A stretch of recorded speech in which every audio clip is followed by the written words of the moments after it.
কোনো সাইন রাখবো না, এই হলো কথা। 2 × 1 মাইনাস cos স্কোয়ারে into cos a, 2 cos cube a minus cos a minus 2 cos a plus 2 cos cube a। আচ্ছা, তাহলে এখন এই দুটো যোগ করে দিলে কত হয়? 4 cos cube a minus 3 cos a। এটা একটা সূত্র, cos 3 এর সূত্র। আর এটার মডিফাইড ভার্সন আছে, কি হবে সেটা? এই যে 4 cos কিউব a এত সমান, এটাও পাশে যাক, আগে লিখে এটা 3 cos a plus cos 3a। তো এই পাঁচটা মনে রাখার একটা সুবিধা আছে, দুইটার মধ্যে একটা দারুণ মিল আছে।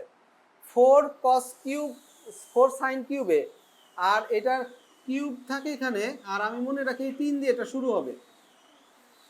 3 sin a minus sin 3a, 4 cos cube a 3 দ্বারা শুরু হচ্ছে আর এটা প্লাস।